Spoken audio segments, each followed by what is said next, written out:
There's a tiny Y-shaped wedge inside every zipper, smaller than a grain of rice, and it's doing something so clever that nobody notices it. But it's why your jacket doesn't burst open when you sit down. That's number 1. Before we get there, I've got 9 everyday things hiding engineering that genuinely stop me in my tracks. Let's count them down. Induction hobs feel like magic. The glass stays cool, but the pan sears. Here's the trick nobody explains. Under the glass is a coil pushing an alternating magnetic field, flipping about 25,000 times a second. That field doesn't heat the glass, it induces swirling electrical currents, eddy currents, inside the iron base of your pan. The pan's own resistance to those currents is what makes heat. So the pan cooks itself. That's why it only works with magnetic cookware, and why the moment you lift the pan, the heat's gone. Speaking of invisible forces doing the work, look at what's inside your microwave.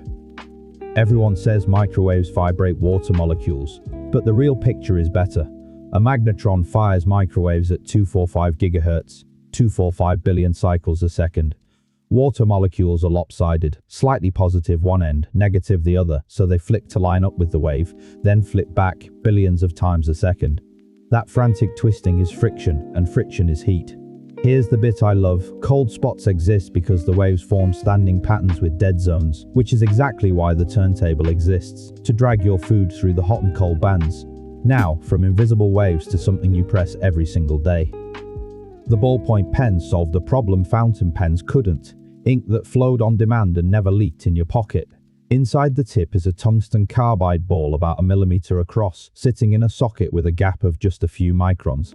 As you write, the ball rolls, pulls ink from the reservoir, and lays it down.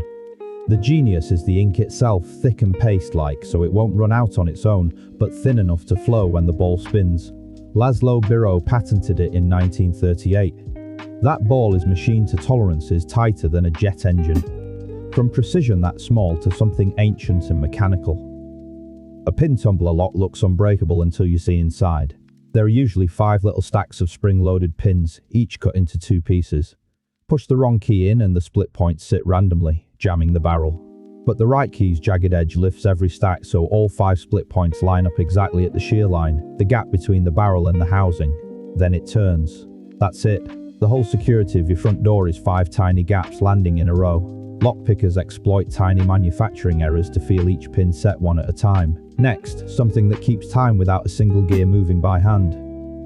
Your quartz watch keeps time using a shard of quartz cut into a tiny tuning fork, thinner than a hair. Run a voltage through quartz and it flexes, the piezoelectric effect. Shape it right and it vibrates at exactly 32,068 times a second. Why that odd number? It's 2 to the 15th power, so a simple circuit can halve it 15 times down to a clean 1 pulse per second. That pulse ticks the hands. A cheap quartz watch drifts maybe 15 seconds a month. Better than the finest mechanical watch costing thousands. Elegant and slightly humbling. Now to a mechanism you flush without a second thought. A toilet works on something so simple it's almost cheeky. A bent pipe called the S-trap. After you flush, a curve of water sits trapped in that bend permanently.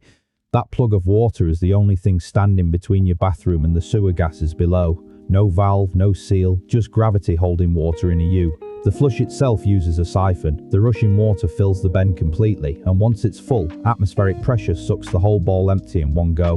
When you hear that final gurgle, that's the siphon breaking as air rushes back in. Now from water traps to trapped heat. Old thermostats hide a beautifully simple part, a bimetallic strip.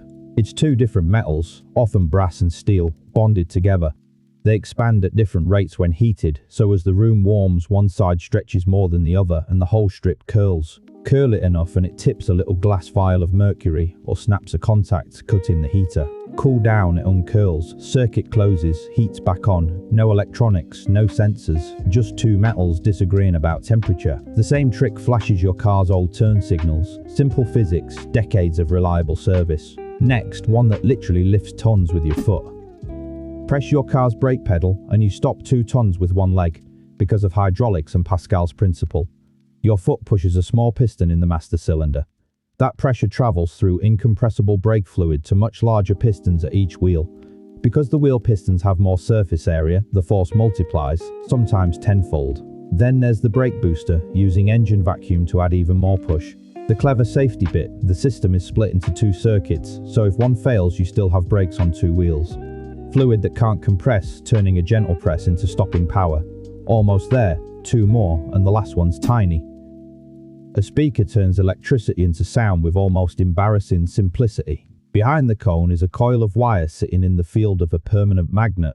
Send the audio signal, a wiggling electric current, through that coil, and it becomes an electromagnet whose pull constantly reverses. So the coil and the cone glued to it get shoved back and forth thousands of times a second, matching the waveform exactly. That physical wobble pushes air, and pushed air is sound. Your headphones, your phone, a concert stack. All the same trick at different sizes. A magnet, a coil, and a paper cone punch in the air. And now, number 1. Here it is. The slider on your zipper. That little pull tab housing hides a Y-shaped channel inside, and it's the whole secret. As you pull it up, the 2 rows of teeth feed into